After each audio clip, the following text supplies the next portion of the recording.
There you go. Beautiful fasten on the receiver. Nice woodwork, nice grip here. One in each 20 rounds you'll have a misfiring. My review of it, if you don't need to buy one, stay away from them, okay?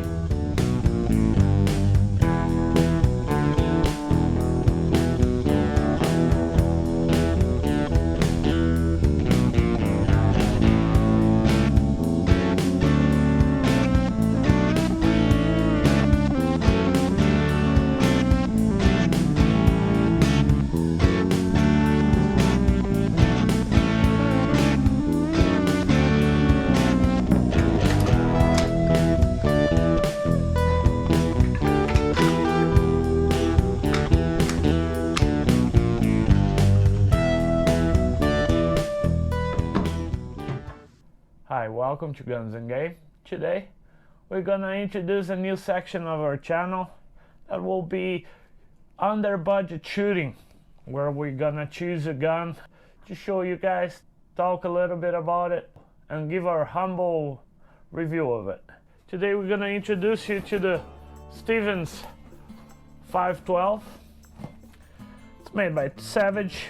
It started producing shotguns without a bolt action by 2004. They started importing the Baikal from Russia.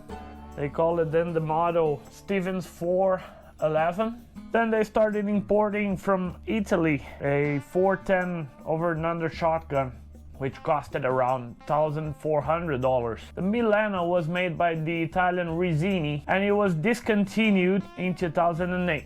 The Milano was a good gap filler between the Berettas and Brownings and the low Stoeger, Condor and Mossbergs over and under. Didn't last too long. Then we started seeing the Goldwings 512, which was made in Turkey. It was low priced, discontinued also in 2013. It was considered to be a pretty big step backwards. They were importing those Rizzinis from Italy and now they're importing low quality guns from Turkey. By 2011, Savage was importing pump guns made in China. They called it Model 350. By 2014, they started announcing the Stevens 555, which was a replacement of the 512. The 555, it's also made in Turkey by company Kof Limited. Well, that's pretty much the basic history of Stevens old shotguns. And I might tell you that they have a good history of importing low quality end products from other countries to try to fill the gaps of the low price tag shotguns in the market. The 512 we have here, it's a 12 gauge. It came with a 28-inch barrel with extractors.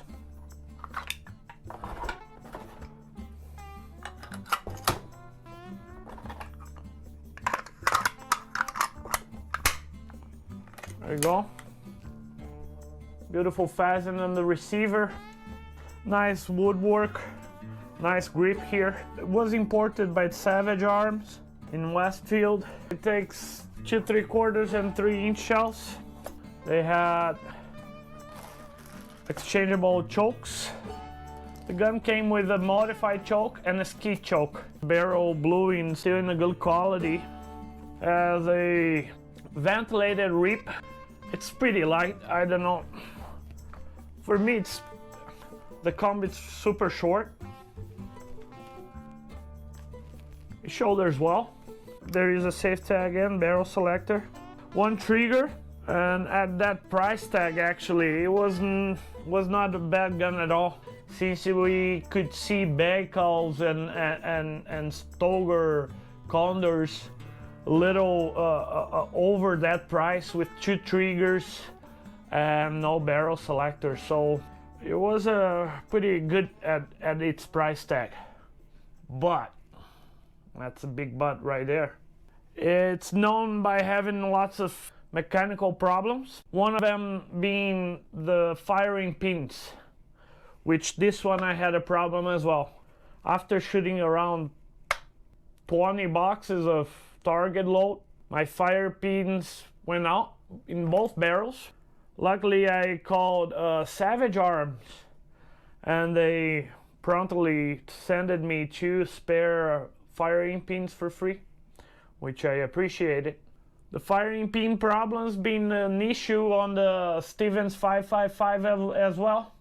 By personal experience, 1 in each 20 rounds you'll have a misfiring. The gun is not balanced. See how it's bending to the front end? Little heavier on the front. My review of it, well, I tell you what guys, I don't think it's worth it because of the many issues you might have down the road. If you're thinking about buying one as a first gun, it might be worth it, but don't pay too much for it. They don't worth much, and you might have problems with the firing pins. They still have them on the factory. If you have a problem, you can send them an email or call them. Overall, I'm not sure if it's worth it, all the troubles. I shot steel with it as well. Didn't have any problems with it. Though, as any old shotguns, I don't recommend you to use any fast speed loads on it because you might have an issue. It has tractors instead of ejectors, which is normal for a gun with such a low price tag. It points well, holds well. The gun is not very firm, so the forend on the front is kind of loose. The comb also wiggles a little bit. If you're buying one for almost free and you want to invest in a first shotgun, this might be it, but you soon will have to change your shotgun for something that shoots well or something that is more reliable than the old Savage 512 Goldwings here.